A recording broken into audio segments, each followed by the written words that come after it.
ಬರ ಬಂದರೂ ರೈತರ ಸಮಸ್ಯೆಗೆ ಸರ್ಕಾರ ಸ್ಪಂದಿಸ್ತಾ ಇಲ್ಲ. ಸಿಎಂ ಡಿಕೆ ಶಿವಕುಮಾರ್ ಕಾಟಾಚಾರಕ್ಕೆ ಪರಿಶೀಲನೆ ನಡೆಸಿದ್ದಾರೆ. ಅಧಿಕಾರ ಲಾಲಿಸಿತಾ ದೆಹಲಿ ಸುತ್ತಿದ್ದಾರೆ. ರೈತರ ಬಗ್ಗೆ ಕೊಂಚವೂ ಕಾಳಜಿ ಇಲ್ಲ. ಸರ್ಕಾರ ಬದುಕಿದೆಯೋ ಸತ್ತಿದೆಯೋ ಎಂಬುದು ಅನುಮಾನವಾಗಿದೆ.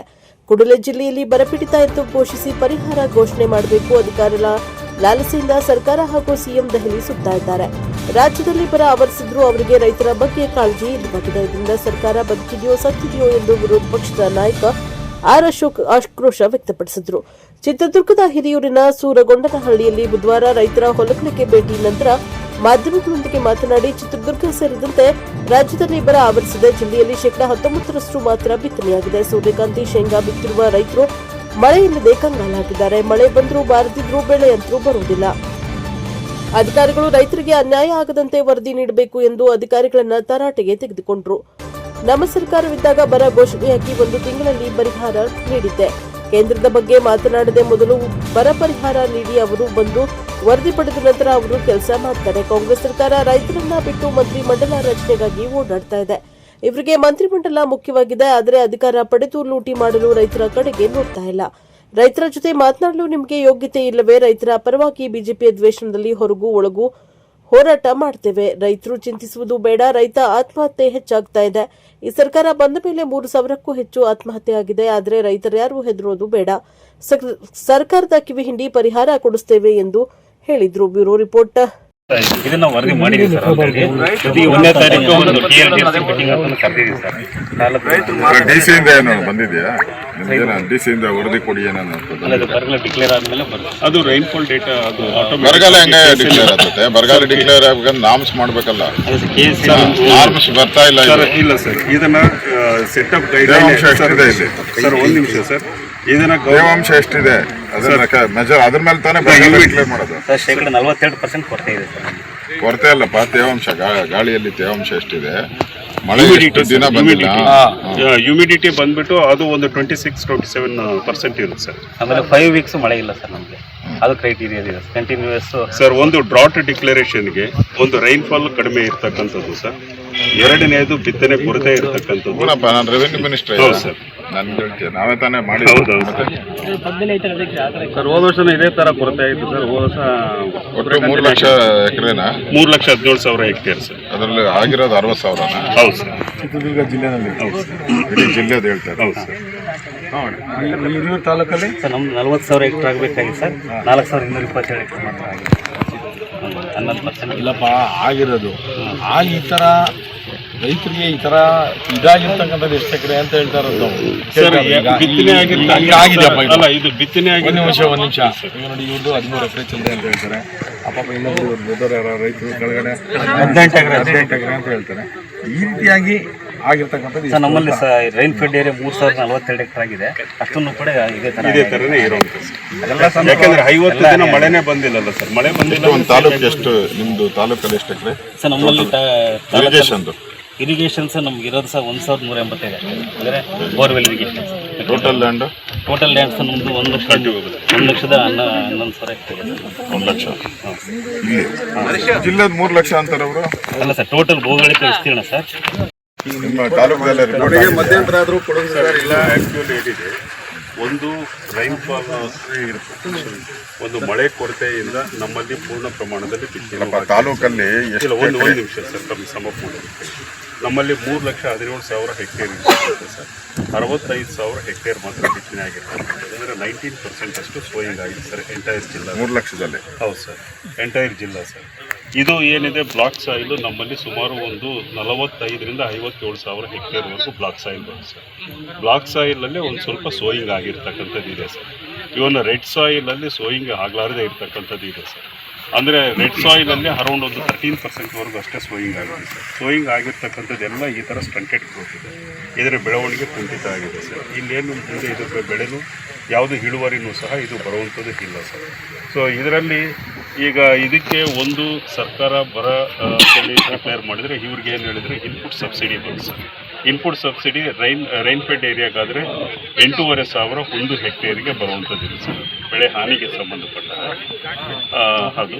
ಆ ನಂತರ ಇದರಲ್ಲಿ ಬೆಳೆ ವಿಮೆನೂ ಸಹ ನಾವು ಮ್ಯಾಕ್ಸಿಮಮ್ ಎನ್ರೋಲ್ಮೆಂಟ್ ಜಿಲ್ಲಾದಲ್ಲಿ ಮಾಡಿಸ್ತಕ್ಕಂಥದ್ದು ನಮ್ಮ ಮಾಡ್ತಾ ಇದ್ದೀವಿ ಸರ್. ಆಲ್ಮೋಸ್ಟ್ ಕ್ಯಾಂಪೇನ್ ಮಾದರಿನ ಆಂದೋಲನದ ಮಾದರಿನಲ್ಲಿ ಇವತ್ತಿನವರೆಗೂ 1 ಲಕ್ಷ. ನಾವಿವತ್ತು ಬಂದಿದ್ದೀರಲ್ಲ, ನೀನೇ ನಾವು ಬಂದಿದ್ದೆ ನಾವು ಇದನ್ನು ಮಾಡ್ತಾ ಇದ್ದೀವಿ ಸರ್. ಪ್ರತಿದಿನನೂ ನಮ್ಮ ಇದು ಈ ಹೊಲಗಳಿಗೆಲ್ಲ ಅಲ್ಲ, ನಾನು ಬಂದಿಲ್ಲ ಸರ್, ನಮ್ಮ ಅಧಿಕಾರಿಗಳು ಬಂದು ಹಳ್ಳಿನಲ್ಲಿ ಈ ಥರ ಬರ ಬರ್ತಾ ಇರ್ತಕ್ಕಂಥದ್ರಿಂದ ಇದನ್ನ ಬೆಳೆ ವಿಮೆ ಮಾಡಿಸ್ತಕ್ಕಂಥದ್ದನ್ನ ಮಾಡಿಸಿ ಬೆಳೆ ವಿಮೆ ಮಾಡಿಸ್ತಕ್ಕಂಥದ್ದನ್ನ ಮಾಡಿಸಿ ಇವತ್ತು ಬರ ಅಧ್ಯಯನಕ್ಕೆ ನಾನು, ನಮ್ಮ ಬೈರ್ತಿಯವರು, ನಮ್ಮ ನವೀನ್ ಅವರು ನಾವೆಲ್ಲ ಬಂದಿರೋ ಅಂಥದ್ದು. ಇಲ್ಲಿ ಬರ ಬಂದು ರಾಜ್ಯದ ಜನ, ಅದರಲ್ಲೂ ವಿಶೇಷವಾಗಿ ಚಿತ್ರದುರ್ಗ ಒಂದು ರೀತಿ ರೆಗ್ಯುಲರ್ ಬರ ಬರುವಂಥ ಒಂದು ಜಿಲ್ಲೆ ಇದು. ಇಲ್ಲಿ ಸುಮಾರು 100 ಲಕ್ಷಕ್ಕೂ ಹೆಚ್ಚು ಬಿತ್ತನೆ ಮಾಡುವಂಥ ಜಾಗ ಇದೆ. ಆದರೆ ಬಿತ್ತನೆ ಆಗಿರೋದು ಇಲ್ಲಿ 60,000 ಮಾತ್ರ, ಅಂದರೆ 19% ಮಾತ್ರ, 19% ಮಾತ್ರ. ಇವತ್ತು ನಾವು ಬಂದು ನಿಂತಿರೋ ಹೊಲ ಸೂರ್ಯಕಾಂತಿ ಹೊಲ. ಇಲ್ಲಿ ರೈತ ಇಲ್ಲೇ ಇದ್ದಾನೆ ಪಕ್ಕದಲ್ಲಿ. ಒಟ್ಟು 13 ಎಕರೆ ಒಂದು ಜಮೀನು, ಅಣ್ಣ ತಮ್ಮಂದಿರದೆಲ್ಲ ಸೇರಿ 13 ಎಕರೆ ಜಮೀನಿದೆ. 90 ದಿನಕ್ಕೆ ಇದು ಕಟಾವು ಆಗಬೇಕು. ಈಗ 55 ದಿನ ಆಗಿದೆ, ಇನ್ನು ಮೊಗ್ಗುನೂ ಕೂಡ ಬಂದಿಲ್ಲ. ಕಳೆದ 1.5-2 ತಿಂಗಳಿಂದನೂ ಕೂಡ ಮಳೆನೂ ಕೂಡ ಬಂದಿಲ್ಲ. ಪ್ರಾರಂಭದ ಮಳೆಯಲ್ಲಿ ಬಿತ್ತನೆ ಮಾಡಿದ್ದಾರೆ. ಈಗ ಪೂರ್ತಿ ಇನ್ನು ಮಳೆ ಬಂದರೂ ಬೆಳೆ ಇಲ್ಲ, ಬರೆದಿದ್ರೂ ಬೆಳೆ ಇಲ್ಲ, ಆ ಪರಿಸ್ಥಿತಿ. ನಾನು ಕೇಳಿದೆ ರೈತರನ್ನ, ಇವಾಗೇನೋ ಮಳೆ ಬಂದರೆ ಇಲ್ಲ, ಈಗ ಮಳೆ ಬಂದ್ರೂ ಕೂಡ ಇನ್ನು ಹೂ ಬರೋಕ್ಕಾಗಲ್ಲ, ಕಾಯಿನೂ ಬಿಡೋಕ್ಕಾಗಲ್ಲ, ಪೂರ್ತಿ ಹೊರಟೋಗಿದೆ ಅಂತ. ಅಂದರೆ ಪೂರ್ತಿ ಜಮೀನು ಇಲ್ಲಿರೋವಂಥದ್ದು ಎಲ್ಲನೂ ಆಲ್ಮೋಸ್ಟ್ ಆಲ್ ಸೂರ್ಯಕಾಂತಿ ಬೆಳೆದಿರೋವಂಥದ್ದು. ಎಲ್ಲ ಕಡೆನೂ ಸೂರ್ಯಕಾಂತಿ ಬೆಳೆದಿರೋಂಥದ್ದು. ಅದಲ್ದಿರೋ ಜೋಳ, ಬೇರೆ ಬೇರೆ ಕಡೆ ಜೋಳ ಇದೆ, ಇವೆಲ್ಲ ಶೇಂಗಾ, ಈ ಥರದ್ದೆಲ್ಲ ಬೆಳೀತಾರೆ. ಈ ಸೂರ್ಯಕಾಂತಿ ಅಂತೂ ಹೊರಟೋಗಿದೆ. ಅಂದರೆ ಇವತ್ತು ರೈತರು ಒಂದು ರೀತಿ ಕಂಗಾಲಾಗಿರುವಂಥದ್ದು. ಅಲ್ಲಿ ರೈತ ಹೇಳ್ತಾ ಇದ್ದಾರೆ, ಇಲ್ಲೇ ಇದ್ದಾರೆ ಪಕ್ಕದಲ್ಲಿ ಹೇಳ್ತಾ ಇದ್ದಾರೆ, ನಮಗೆ ಇನ್ನು ಇದರಲ್ಲಿ ನಾನು ಹೊಲದ ಕಡೆ ಬಂದೇ ಇಲ್ಲ, ಇವತ್ತೇ ನಾನು ಬಂದಿರೋದು ಅಂತ. ಹೊಲದ ಕಡೆ ಬಂದು ನೋಡಿದ್ರೆ ನಾನು ನೋವಾಗ್ತೈತೆ, ಕಣ್ಣೀರು ಬರ್ತೈತೆ. ಅದಕ್ಕೆ ನಾನು 1 ತಿಂಗಳಾಯ್ತು ಈ ಕಡೆ ಬಂದೇ ಇಲ್ಲ. ಮಳೆನೂ ಬರ್ತಾ ಇಲ್ಲ, ನಾನು ಬರಲಿಲ್ಲ. ಇನ್ನು ಬಂದ್ರೂ ಒಂದೇ, ಹೋದ್ರೂ ಒಂದೇ. ಇದನ್ನು ಏನು ಮಾಡೋಕ್ಕೂ ಆಗಲ್ಲ, ಆ ಪರಿಸ್ಥಿತಿ ಇವತ್ತು ನಾವು ನೋಡ್ತಾ ಇದ್ದೀರಿ ಚಿತ್ರದುರ್ಗ ಜಿಲ್ಲೆಯಲ್ಲಿ, ಇಡೀ ರಾಜ್ಯದಲ್ಲಿ. ಅದರಿಂದ ನಾನು ಈಗ ನಮ್ಮ ಅಧಿಕಾರಿಗಳು ಎಲ್ಲ ಬಂದಿದ್ದಾರೆ, ಅಧಿಕಾರಿಗಳೆಲ್ಲ ಅಗ್ರಿಕಲ್ಚರು, ಹಾರ್ಟಿಕಲ್ಚರ್ ಡಿಪಾರ್ಟ್ಮೆಂಟ್ ಅವರೆಲ್ಲ ಬಂದಿದ್ದಾರೆ, ತಹಸೀಲ್ದಾರ್ ಎಲ್ಲ ಬಂದಿದ್ದಾರೆ. ನಾನು ಹೇಳಿದೆ ಯಾವ ರೈತನಿಗೂ ಅನ್ಯಾಯ ಆಗಬಾರ್ದು, ಎಲ್ಲ ಕಡೆ ಹೋಗ್ಬೇಕು. ಇನ್ನೂ ಕೇಳಿದೆ ರೈತರನ್ನ, ಯಾರು ಬಂದು ಅಧಿಕಾರಿಗಳು ಬಂದು ಇನ್ನೂ ಯಾರು ಸಮೀಕ್ಷೆನೇ ಮಾಡಿಲ್ಲ ಅಂತೇಳಿ, ನೋಡೂ ಇಲ್ಲ, ಬಂದು ಈ ಕಡೆ ಮುಖನೂ ಮಾಡಿಲ್ಲ, ಎಲ್ಲೋ ಆಫೀಸಲ್ಲಿ ಕೂತ್ಕೊಂಡು ವರದಿ ಮಾಡ್ತಾ ಇದ್ದಾರೆ. ಇದರಿಂದ ಭಾಳಷ್ಟು ರೈತರು ಬಿಟ್ಟೋಗೋ ಸಂದರ್ಭ ಜಾಸ್ತಿ ಇದೆ.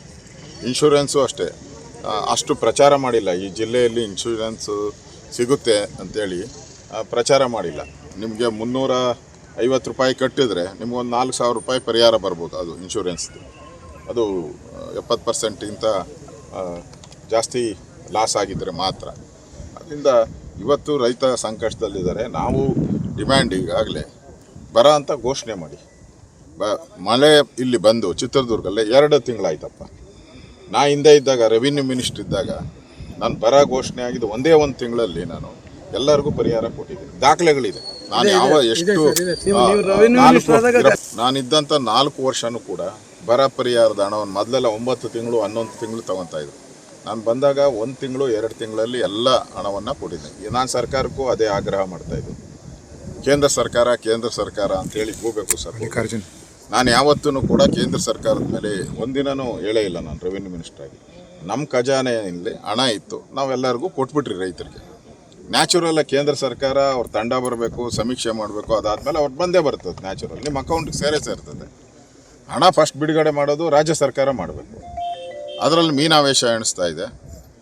ಇಲ್ಲಿ ನೋಡಿ, ಯಾರಾದರೂ ಜಿಲ್ಲಾ ಮಂತ್ರಿಗಳು, ಮುಖ್ಯಮಂತ್ರಿನೂ ಅಷ್ಟೇ, ಕಾಟಾಚಾರಕ್ಕೆ ಒಂದು ಕಡೆ ಬಂದ್ಬಿಟ್ಟು ಹೊರಟೋದ್ರು.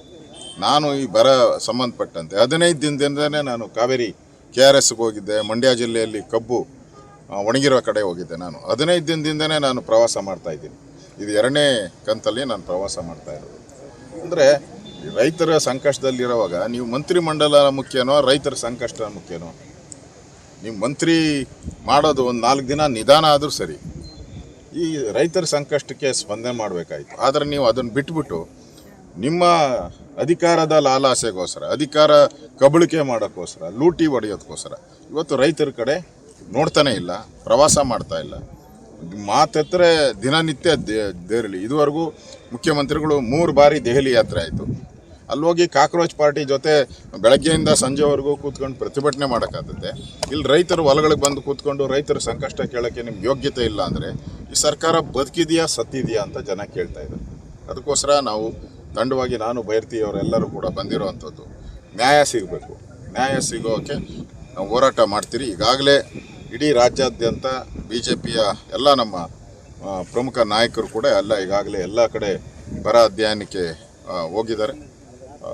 ಆ ವರದಿಯನ್ನು ನಾನು ತೊಗೊಳ್ತೀನಿ.